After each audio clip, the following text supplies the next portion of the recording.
because she takes care of Lord Narayan in every detail. In modern world, this is just, how do you say, a politically incorrect statement. It's politically incorrect. His wife is actually the man in the house, and the husband is hanging up the laundry. That's kind of the present situation of modern human society. Yet in the old days, in the original days, in the example is given that Krishna, when he was a cowboy, but then when in later time he took the position of a kshatriya, he behaved according to that varna. And then later, and he had children, and in every house he had so many children, so many, all these things. They are just setting a perfect example of humanity. And if we don't follow Shastra, Shastra vinmi utsi javatati kamakarata na sasidivi vapnati na supra na garangatim, if you don't follow Shastra, na Shastra vinmi utsi javatati kama karata. That means who's our Lord? Who do people worship? Their mind. The word karma karata means you act. Karata means acting according to your mind. Right? What is the dirtiest part of the body? Some say it is your nose. There was a song. Some say it's your nose. Somebody thinks it's your toes. But I say it is your mind. Says Frank Zappa. Of all people. So the point is, people worship their mind, and according to what I think, my opinion is this. My opinion is that the whole world is following the mind. They're controlled by the mind. And if they're controlled by the mind, we can't control our senses, obviously. Senses can be only controlled by intelligence. So it points to the degraded state of human society where people follow their own minds and do whatever they like. When President Bush was asked why he bombed Iraq, why he went into Iraq, he said, it feels good. If it feels good, do it. And thousands of people died. You see, this is a classic. If it feels good, then do it. That is how do you call that? The modus vivendi, he said in Latin, the way to act in the Western world, particularly in the Western world. Whatever, if it feels good, do it. Is that right? True. So, not in Vedic scriptures. In Vedic scriptures, Varnashram Dhamma, what is it? Svabhungsam Paro Dharmo? That's not one. Yeah. Svabhungsam Paro. I talked right. Yeah, but is it Svabhungsam Paro Dharmo? The whole. That's not the right verse. Atapum Biedvija Shrestha, O twice born. Atat Dvija Shrestha, Varnashrama Vibhagashaha, as far as the Varnashrama system is concerned, Svanishchitasya Dharmasya, which is a perfection of Dharma, religion, Samsiddhi Haritoshanam, that is what's pleasing to Krishna. So it says also here in this little verse, this purport, that we please Krishna if we follow Varnashram. And if we don't follow Varnashram, if we just do our own thing, then every marriage breaks. No doubt about it. It can't be. A man is an ego, basically speaking. A man is an ego, and a woman are more emotions. They're more emotional. A man is controlled by ego. A lady is controlled by emotions. You can't change that. It's just the nature of things. And so, therefore, it is dangerous to follow somebody else's path, as Krishna says in Bhagavad Gita. Even if we do our own path imperfectly, it's better than doing somebody else's path perfectly. Because we cannot advance in Krishna consciousness. So everybody has to follow Varnashram. It's very important in some way. And it is interesting that Prabhupada talks about this situation. When I read the verse, I never thought that Prabhupada would be very explicit here. Namely that the mother, Lakshmi, the goddess of fortune, is very well known for massaging the lotus feet of Lord Narayan. She's an ideal wife because she takes care of Lord Narayan in every detail. She takes care not only of his lotus feet, but of his household affairs, as the Lord as well. She cooks nice food for him, fans him while he eats, some smooths sandalwood, pulp on his face, sets his bed, and sitting place in the right order. In this way, she's always engaged in the service of the Lord. There's hardly any opportunity for any other devotee to intrude upon her daily activities. So that's very wonderful. That's traditional. That's actually traditional family life. In traditional family life, the man is a man, the woman is a woman, the father is a father, father. And the wife is a mother. I'm fortunate in that sense that I've seen the example in my parents. It was exactly like that. That he was a father, period. And she was a mother, period. And I've never heard in my whole life a single argument between my mother and my father. I asked my sisters, I asked my brother, have you heard some argument? No, there was no argument. Because the roles were defined. And why were their roles defined? Because they learned the roles from their parents. And they again learned the roles from their parents. They are role models. If there's no role model, then what can you do? There was one lady, she had an argument with an American one time, and she was very, how do you say, egalitarian-minded. Egalitarian means equal, men, women equal. And so, which is true in the spiritual world, yes, in the spiritual life, on a spiritual level, there is no question of discrimination. Everybody is equal. They're the same, they're all spirit souls engaged in the service. But in the material world, there are differences. And so, she was very egalitarian-minded, and consequently the arguments were like this. And I said to her, but this is not what Prabhupada told us. What you say, I can understand. This is your mind is telling you that, but that's not what Prabhupada told us. Prabhupada was very clear. I said, where's your love for Srila Prabhupada? He said, I have a book right here. I wrote this book, What My Life is Srila Prabhupada. I said, can I read it? I said, yes. So I took the book. And on page 7 of this book, I read, as a little girl, I was very unhappy because my parents were always fighting. Then they became divorced. No, he said different. He said, I was very unhappy when my parents divorced. And then she gave the purport to it, they were always fighting. That's all you have to hear. If that's there, then the children have no role model. She doesn't have a role model of a mother. She doesn't have a role model of a father. Very important. Traditional values are very important. They are what carries a culture from millennium to millennium. Everything is based on role models. And so this is something very missing in Western society. If you dare to say that, there will be an uproar in human society. If you dare to say that everybody has his role to play, my God, you'll be all over the internet. You can't say that. There's no such a thing that everybody has a role to play. Everybody does whatever damn thing he should do. And that's Western civilization, where there's no culture. No culture, and people are unhappy. And Prabhupada came to what was it, Italy. When Prabhupada came first time to Italy, he said, this is the only country in the Western world where I saw that there's culture. And so the devotees asked him, what does it mean, culture? He said, well, I see somebody, young boy joins, the parents are there, they want to be part of it, grandparents are there.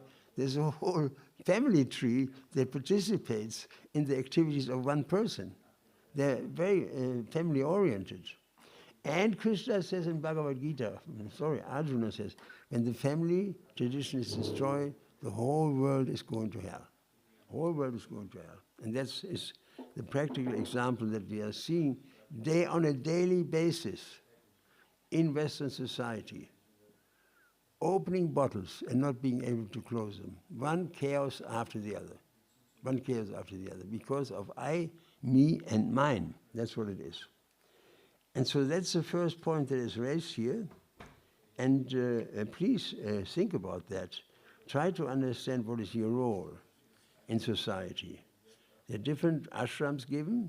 There's in Varnashram system, there's Brahmacharya ashram, Grihastha ashram, Vanaprastha ashram, and Sannyas ashram.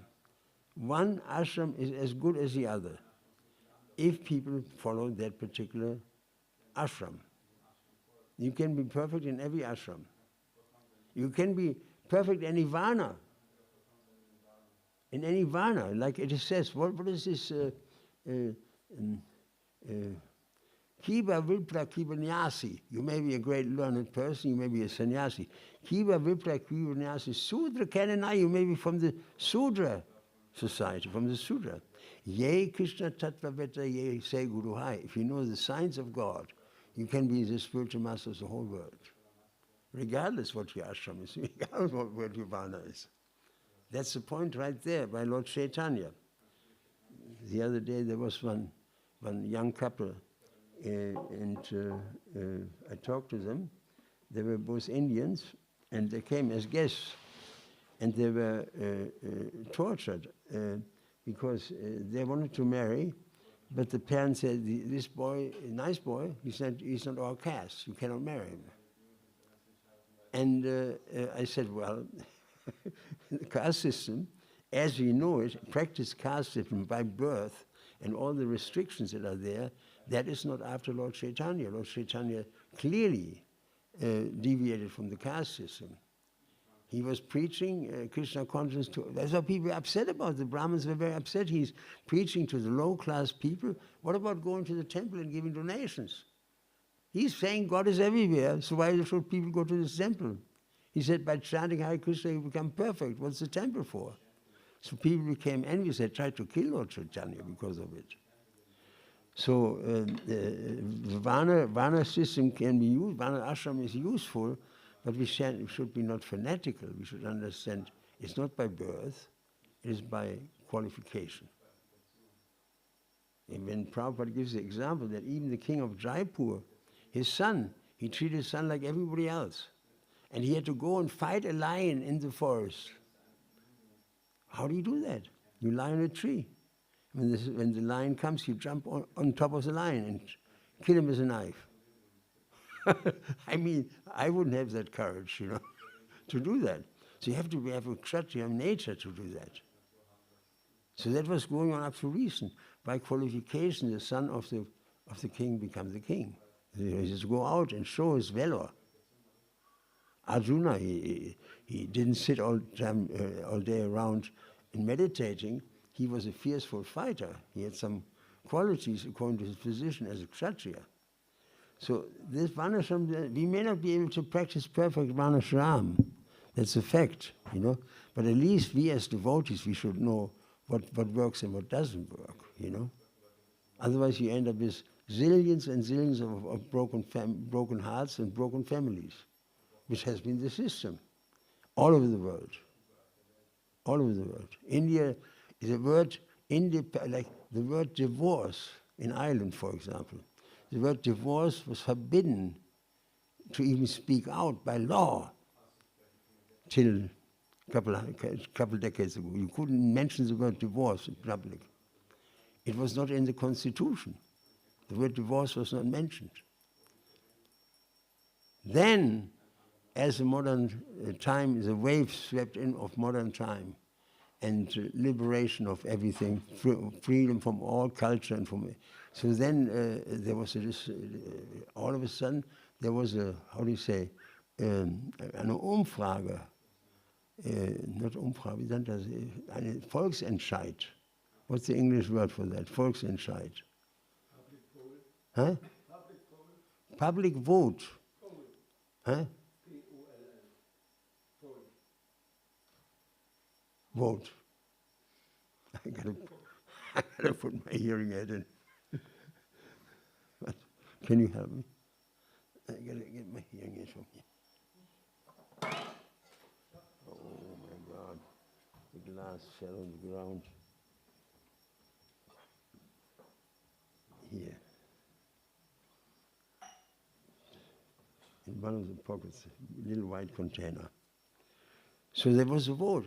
And they voted from day on that abortion, it was abortion, it was unthinkable in Ireland, that there is, abortion is allowed, and people were dancing on the streets. People were dancing on the streets, and this was a mass murder of millions of children, was constitutionally established. You know, and you may try to make it a voting now in Ireland, good luck. It was easy when things were more conservative. So you see how important it is to take a purport like this and study every item of it. Because Prabhupada says in this little purport so many things, you know. He points out to the example of the goddess of fortune, who very carefully makes sure nobody introduces intrudes in her service, which is then described by Prabhupada, what it is. And so we have to learn that. A man has to protect, the wife has to serve. This is actually the marriage vow in ISKCON. They work together like husband and wife. It works perfectly. It has going on for millions of years, and only in modern worlds people know more than Krishna. And that's the problem. That's why the whole world is going to hell. So, that was a thing that I wanted to talk about. Hare Krishna. Now we're coming to the second part. Where's their computer?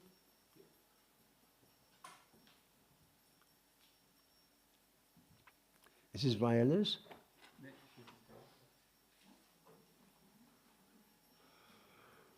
So.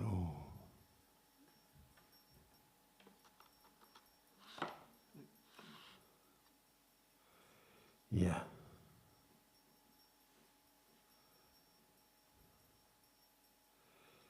So, is something there? Yeah. What do you see?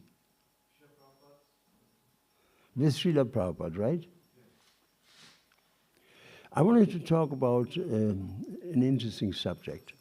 This is what you see. How come there's so many pictures? Disciple? How can you make this big?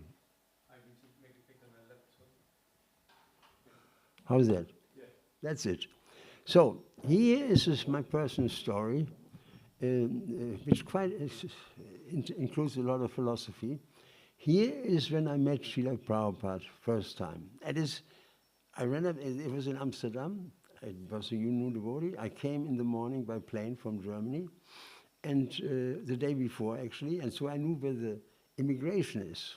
So while the devotees were waiting at the conveyor belts for the suitcase of Prabhupada, they thought, we meet him for sure there. I went upstairs, and I saw Srila Prabhupada standing in immigration, and I lifted up my camera, made a picture, and what I didn't know when I saw the picture, he was greeting me. There was nobody left, there was nobody right, there was nobody behind. This is my Prabhupada moment. that my personal relationship started from there. Yes, yeah. Is that right? Das Ohr, ne?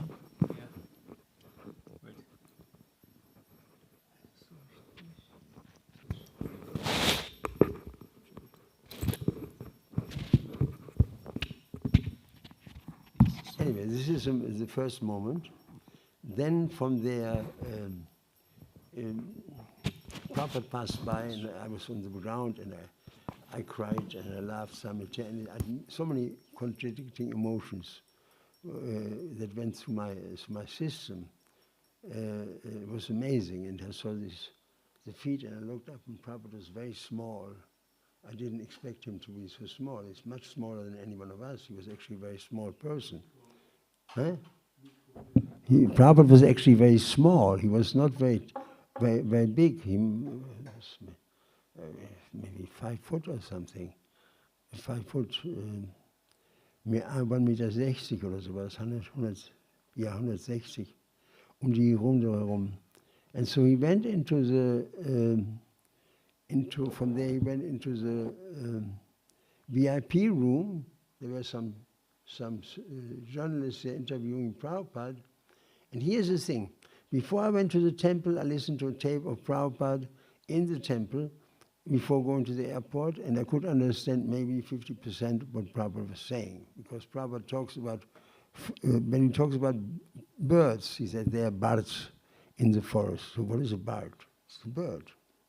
And so many other Bengali-ish kind of ways of speaking English, or Indian way of speaking English. And so, yes, then Prabhupada started talking, and he talked and talked and talked, and I was surprised I could understand every single word.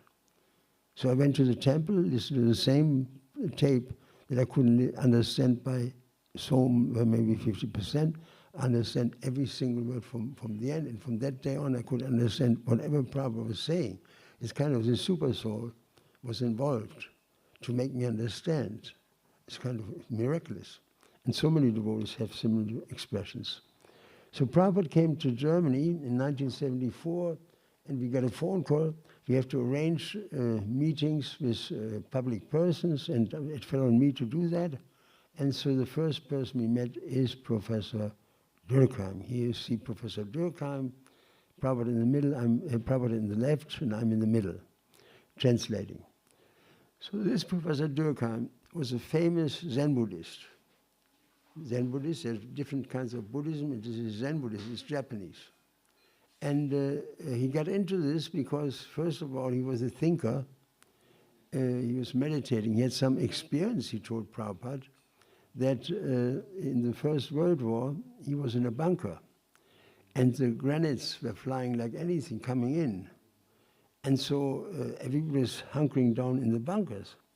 So all of a sudden he heard this, that's what he told Prabhupada, he heard this mighty voice, run, run!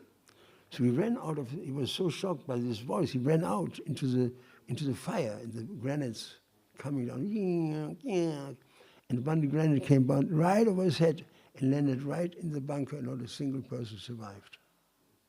That's what he told Prabhupada, not a single person survived. He said this was the hand of God. And so he was kind of religiously inclined, very religiously inclined. And so Prabhupada had the habit, when he talked to people, that he would ask some questions, namely, let me see this, where is this? Durkheim discussion. I need my mouse. Where's my bag? Yeah, I need the mouse. Okay, here we go. So Prabhupada had the habit of asking any person he would talk to, big people, he said, what is your philosophy? Oh,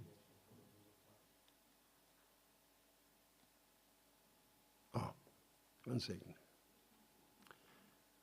Because otherwise you don't know who you're talking to. And so Professor Durkheim explained to him that he's a Zen Buddhist, and he's famous Zen Buddhist. He brought Zen Buddhism actually to Europe. And in this way he's worldwide known. He's a big man. And so Prabhupada asked him, okay, you are a Zen Buddhist, that means you believe in reincarnation, am I right? He said, yes. Prabhupada asked, what travels at the time of death? What travels? Now listen very carefully. The professor said, the mind. That's according to Buddhist philosophy. The mind travels. Yam yamba pismadan babam yajati antikale evlam. It says in Bhagavad Gita, where the mind is at the time of death, they go. It's right there. Prabhupada said, what else?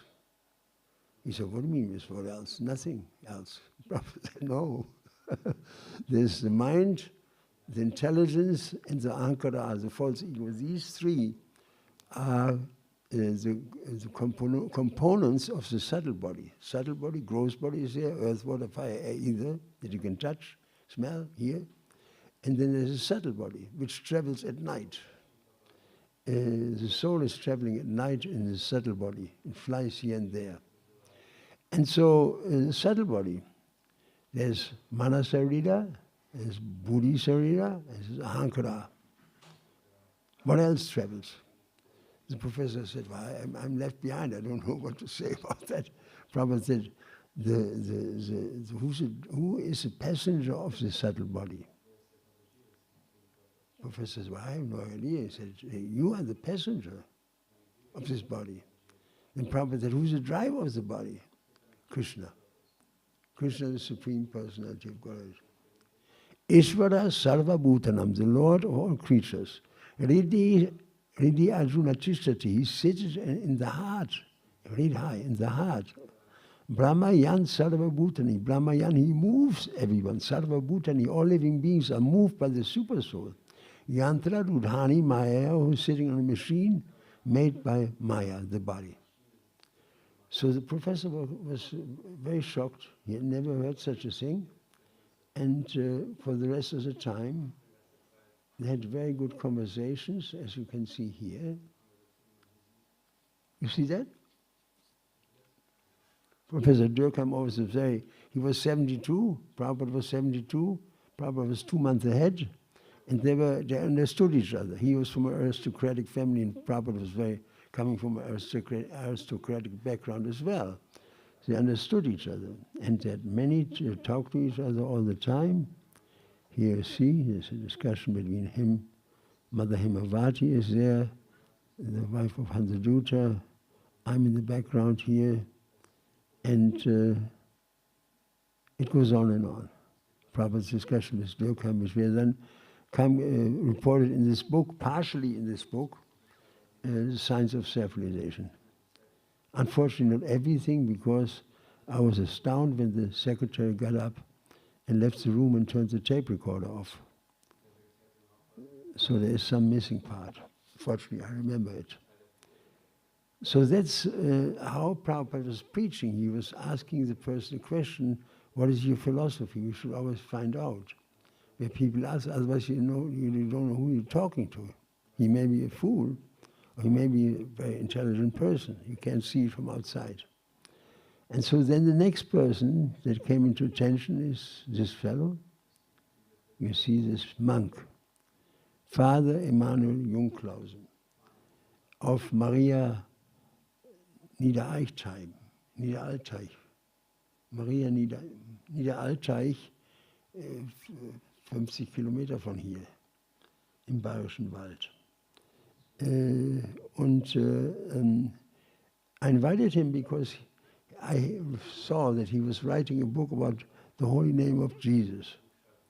And I found out that he follows a particular tradition, a Russian Orthodox tradition in the Catholic Church. Niederalteich Abbey or monastery is the only monastery that has permission by Rome to perform the rites of the East Orthodox Church. They have a real East Orthodox Church within their church, an East Orthodox chapel, which is very different from Roman Catholic, and they're singing there in Greek Orthodox liturgy. And so there's a vibrant liturgy, there's a vibrant tradition in that Russian Orthodoxy, which comes from the Thomas and the Desert Fathers in the 3rd century, or 2nd century, 3rd century. And this tradition is based on the idea of chanting the names of Jesus. It's called the Jesus Prayer, very famous. And it has been passed on for thousands of years, and the monks in Mount Athos in Greece, that's exactly what they do, what the sadhanas, they chant the names of Jesus. So Prabhupada asked him, it was your philosophy, and said, well, one thing I do, and you can see it here, if you look at it, if you were able to see that, right? What happened here? There. 1 second. You see, he's having beads in his hands. You see this on the other picture as well. He has beads in his hands. And here, again. No? It doesn't work. There's beads in his hands, and Prabhupada asked him, what are you doing with these beads? And he explained to him. And Prabhupada said, that sounds very nice. There's a connection to Christ and Krishna. There's a book about it, how the etymology of the words are related. And so Prabhupada said he should do that. He shouldn't try to convince him. This man is practicing this since a long time. He said, you think Jesus is God? He said, yes, so then you should chant like this. And that was it. So Prabhupada was very impressed by his humility. And here's the thing, when Father Emmanuel later left the body, this is at the end of his life. I'm on the left side. I visited him again, months before he died. And he said, I must say about the Hare Krishna movement, I studied the movement since a long time. There's a lot of piety in this movement, and therefore it will flourish. It will increase. You can't destroy it so easily. So here we're coming to the, I have to go back here. 1 second. How do I go back here? Yeah. This picture again. This picture again. So here is on the left, on the very right side, there's this professor in gray suit. You see that? That is Professor Porsche, a Jesuit from the University of Frankfurt, 2 PhDs, learned person. And Prabhupada was happy to see him. He said, Professor Porsche, glad you came, and may I ask you a question? The professor said, yes. So what is your philosophy? And he explains that Jesus died for our sins, and nobody comes to the Father but through me, and the general kind of dogmatic formulas that we hear in the Catholic Church and Christian churches. And so Prabhupada yawned after some time, and so the professor realized that he was tired, and so he asked Prabhupada, what do you think about this? And Prabhupada was silent for a good while. And we were all sitting there, you see. I'm sitting there right beside this Pater Porsche, not Pater Porsche, Father Emmanuel. And so then Prabhupada said, it's like a thunder, very loud, that 2,000 years have passed, Professor Porsche, and still you don't understand Jesus. Professor said, well, why you say that? He said, well, Prabhupada said, if you can understand Jesus, you can understand Krishna. And I talked about it before, that's according to the sentence, if you know me, you know the Father, Jesus said. And if you know Krishna, you know Jesus. And if you love Jesus, you must also love Krishna. Jesus said, love your Lord with all your heart. He didn't say, love me. And if you love Krishna, you automatically love Jesus. And if you tell me that you want to love only Jesus and not Krishna, that means you don't have knowledge. It's very simple, no knowledge of God. No knowledge, ask any Christian who's God. How does he look like? Nobody has an idea. So that was his discussion. And from there, we come to this Professor Porsche again, that Prabhupada said that 2,000 years have passed and still you don't understand Jesus. So Prabhupada met many people when we were in Germany. I remember he met the ambassador of Sweden, no, of India to Sweden, who had the habit of drinking tea. And he told Prabhupada, I can follow all the principles I'm aware of, but I can't give up drinking tea, Swamiji. You have to give me the solution. Prabhupada said, just give it up. He said, I can't. I said, all these kids, these boys and girls are giving it up. He said, Prabhu, he said, Swamiji, I can't. And Prabhupada said, all right. Then you should, when you drink the tea, you should think Krishna is a taste in tea, because at least you remember Krishna every time you drink tea. So Prabhupada was like very generous. And let me show you some pictures from the morning walks.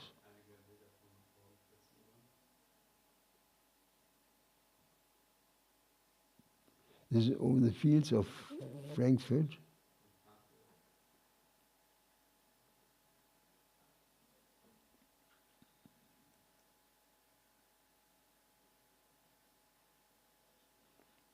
Yeah, the problem here.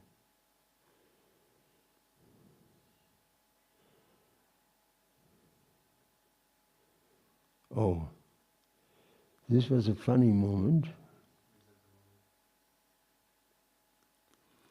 And Prabhupada liked to sometimes tell jokes. So the joke was here that he talked about, what is his name? The joker of the king of Bengal. And forgot his name now. So he tells a joke. The king asks the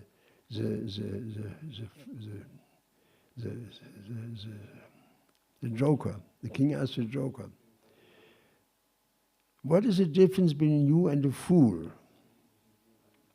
He asked the joker, "What is the difference between you and a fool?" And the fool said, Prabhupada said, this fellow said, "Well, I let you know, king."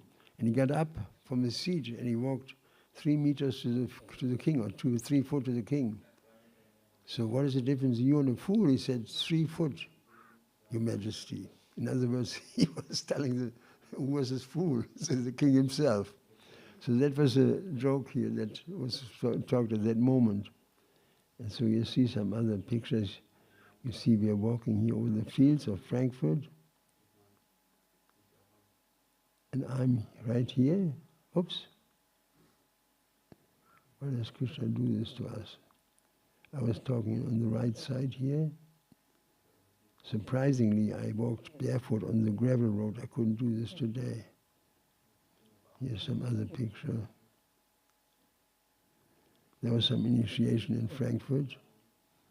And this was interesting, this situation, that one fellow, one person, he was a butcher before he came to Krishna consciousness. What was it? So Prabhupada was about to initiate him, like on this picture, and he gave him the beads, and then he pulled the beads back. And he said to him, "One thing more, besides the 4 regular principles, you have to promise me one thing more. Don't kill any animals anymore." We were shocked because we knew he was a butcher, but Prabhupada didn't know. Super Soul told him. And so he promised. His name became Maharati. Remember that? Yeah. Maharati was there. He became initiated at that day. So here's the initiation in the garden of Schloss Rettershof. It was a very beautiful place we had for a good while.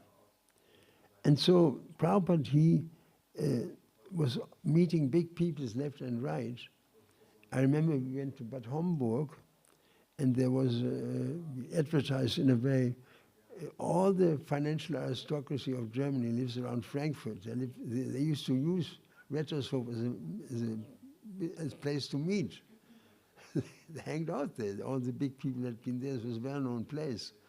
It was a society place for high society people.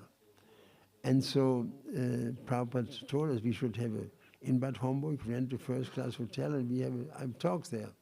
And so when we arrived, in the parking lot there were many big cars. So I saw Rolls-Royce, there were Jaguars and big Mercedeses, and nothing short of that. Every single car was expensive, really expensive. And so the crowd was expensive.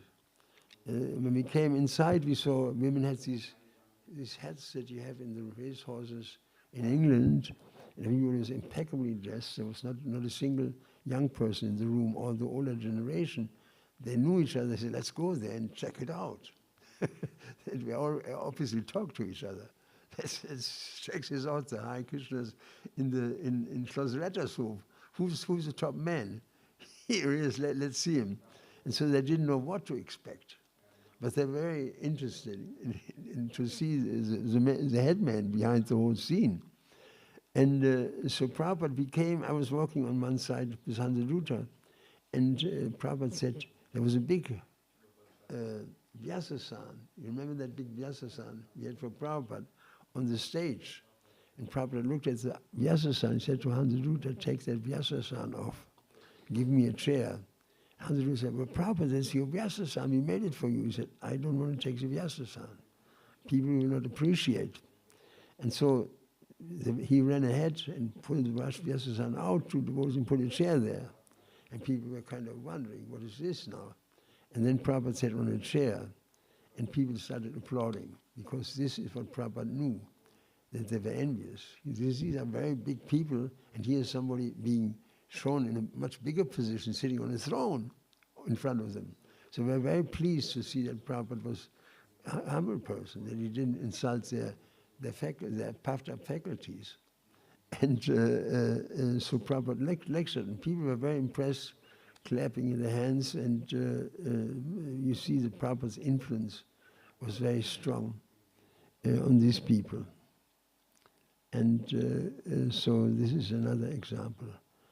And then when we went to, I remember one time Prabhupada came to France, and he had traveled all night. And so he took his bath and immediately appeared in class without resting. And so he gave his lecture, and the Vyasasan was huge. So he leaned on one of the pillows, and gradually he leaned like this on the pillow, and gradually put his head on the pillow and pulled his legs on the Vyasasan, and then he fell asleep. We were shocked. We were sitting there, and he fell asleep. And then after, and everybody said, psst, psst, Prabhupada's sleeping, don't wake him up.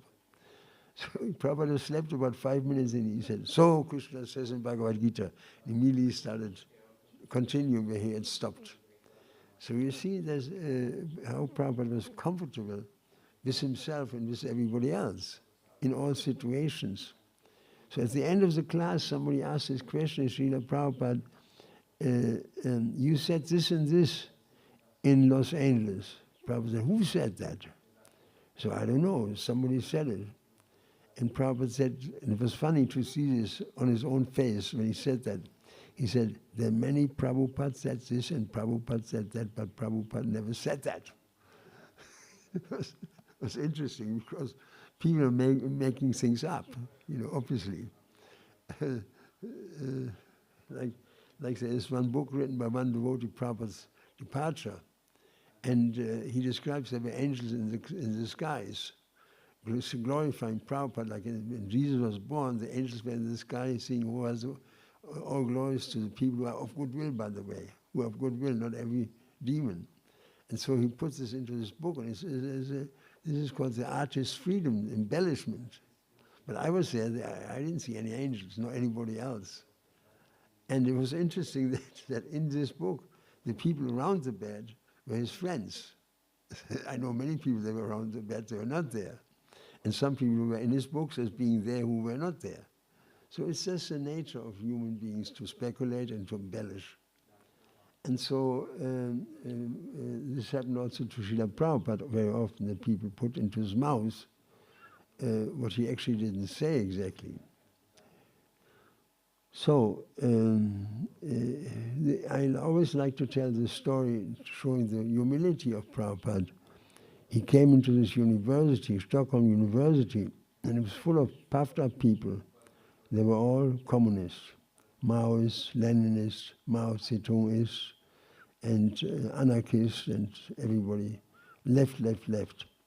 And so Prabhupada, he saw them, he chanted,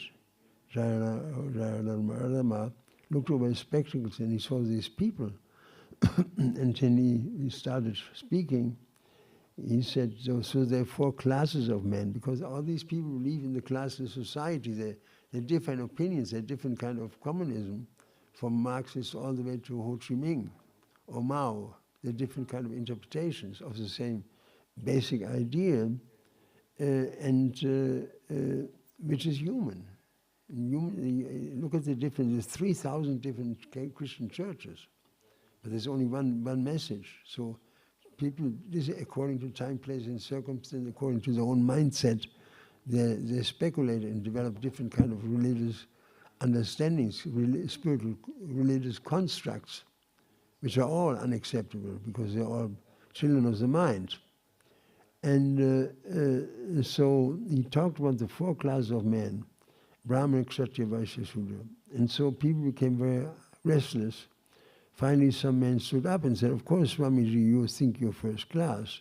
Sitting on a high seat, everybody bows down in front of you, people offer you flowers and gardens, are you first class? I was so upset when he said that, angry, you know. So Prabhupada said, no, you misunderstand me, I'm not first class. He said, I'm actually fifth class. There was silence in the room. And then Prabhupada added on, because I'm the servant of everyone. And then 2 big tears rolled down his cheeks. You know, I saw that because I sat right there. 2 big tears fell down his cheeks. That's another personal experience. In the last days of Prabhupada, I was in his room for 3 weeks. And on his last day, he left his body in this period. And we saw how Prabhupada, up to the last moment, I even was there when he spoke the last purport of Srimad-Bhagavatam, the chapter of King Indra, Brahma illusion. And so for the rest of the time he was in bed, could hardly move, somebody sang, and then the last thing he said, one of the last things he said, when he took medicine, I quote this example because it's a very important message in there. When he wanted to take medicine, somebody gave him medicine, and Prabhupada said, did you close the bottle? He said, no, Prabhupada, I forgot. Because he was a medical man, Prabhupada. He was always very careful, take a pill or a bottle, close the bottle, put the bottle away. So did you close the bottle? No, Prabhupada. And Prabhupada said, that is your disease, all of you. You know how to open bottles, you don't know how to close them. You start so many new things and you don't see the consequences. It's very, how do you say, very deep thought that people know how to open bottles, they start so many new things. And so in ISKCON also, so many new things have been started, no doubt about it. Yesterday I had a discussion with one devotee, and he said, but. He said, but, you may say, but, what does Prabhupada say to that, you know? So there's so many but. But according to time, place, and circumstances, but who are we to tell what is right and what is wrong? You have to, ultimately, one who has unflinching faith in Guru and Krishna, the whole Vedic truth will be revealed to him automatically. So the highest good, we have the highest authorities, of course, Prabhupada, and we have to, even as a new generation, many generations, we always have to go back to Prabhupada. Many people come and go, and many philosophies will come and go. But by the end of the day, there's only Prabhupada's books. It's the only authority, and people will go back to that, because there's nobody alive who will tell them, who can tell his interpretation of that. They have to go back to the book. And in these books, everything explained in a very deep way, a very deep felt way, because Prabhupada was a self-realized soul, and is a self-realized soul. And yeah, that's all I can say. Hare Krishna. Do you have any questions? Yeah.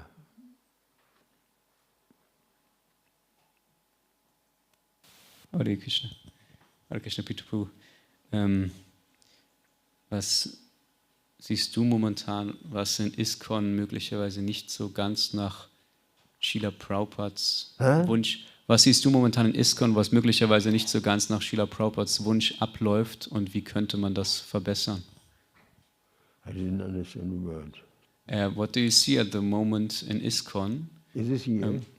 In these days? In these days in ISKCON, which is not in line with what Srila Prabhupada gave, and how to fix that? Yeah, it depends on the place where you are. Okay. Some people are more traditional, some places are more traditional, some places are way out there. You know, so there's only oneness in authority. If you agree all on Srila Prabhupada as it is, like he wrote Bhagavad Gita as it is, there's harmony. Like Prabhupada gives the example, if you want to throw a stone into the water, there are many rings. If you throw exactly another stone into exactly the same space, there are more rings. But if you throw two stones at the different times, the rings will intersect and there will be disturbance. Then Prabhupada gave us this example, so we have to throw the stone into the same hole. That means our common denominator and ultimate authority is Prabhupada. And if we have doubt about it, we should ask somebody who was around. And if you don't get a good answer, go around till you find somebody who has a perfect answer that makes the most sense. What Prabhupada said was always very sensible.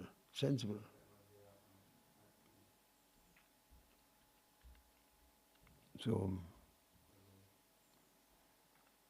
it is natural, like if there's a point in the sky moving, somebody will say, this is a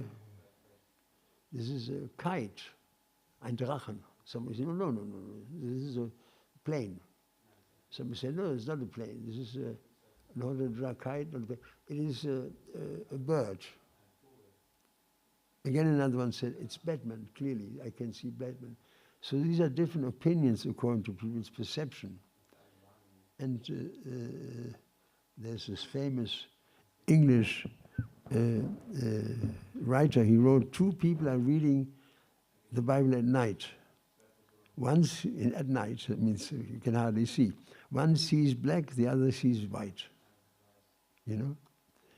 And so even in Christian tradition, I mean, you can see, if you look at the internet, there's a known difference established by Christian scholars even between the historical Jesus and the official church Jesus. These are two different things.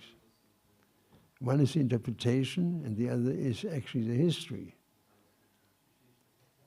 Even if you compare the Gospels, 4 of them are considered to be synchronic, they're in one spirit. John is considered to be very different. And it's a fact. You find in John things you don't find in the other Gospels. So where do you get it from? It doesn't come out of the other Gospels. And so, like nobody comes to the Father, I'm the light, the truth, and all these things. This is all the I statements of Jesus. You don't find them in the other Gospels. So, therefore, the scholarly opinion is that he is not talking history. He talks opinion. You know, it's not it's the history or opinion presented as history, but it's not a fact. It's opinion. And so he said even openly, I don't agree. I have never listened to the super apostles.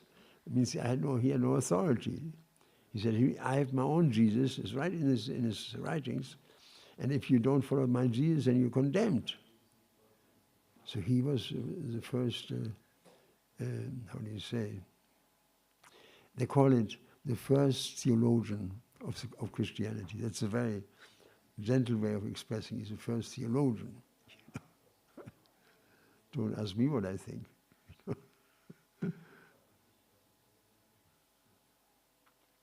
That's the thing. So by the end of the day, we have to be careful what Prabhupada said. And some things of Prabhupada's saying are also, Jayadvaita Swami wrote a whole article about it. There's a hierarchy of authority. The highest level of authority is Prabhupada's writing, what he actually wrote. Then there are other levels, like letters. And then there's what he spoke. But the highest, the ultimate is always what he wrote. Prabhupada said, what I write, I'm very careful what I put into writing.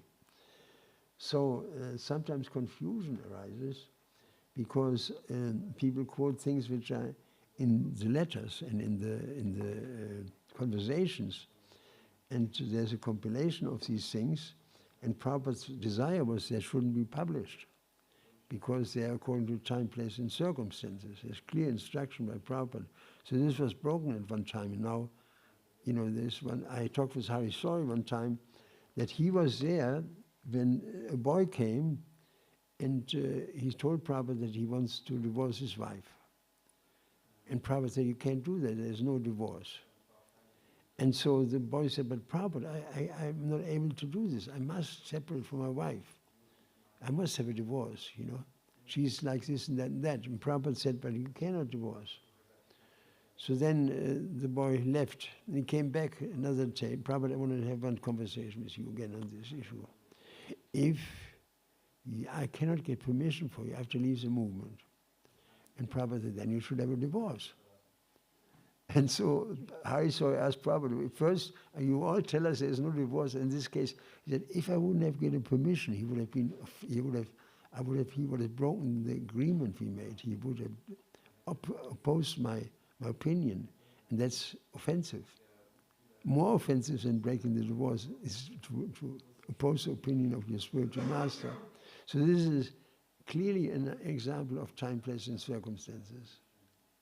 And so some things are circumstantial, you know. They're meant for a particular person, you know, not necessarily for everybody. So we have to use our brain, you know, it should not be, how do you say, morons. There's a story of the guru and the horse. There was a guru who was riding on his horse, and he told his disciple, whatever it falls from the horse, you should pick it up.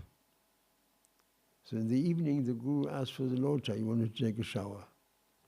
And he said, where's the shower? He said, well, it fell from the horse. Why didn't you pick it up?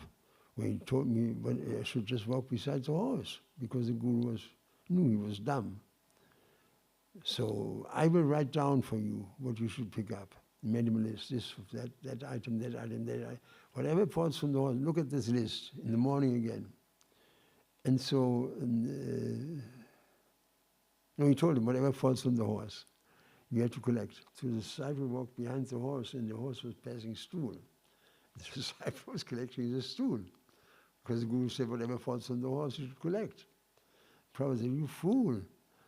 You know, I make you a list. This is what it is. So then the guru made a list. And then next day, while they were walking, the guru fell from the horse.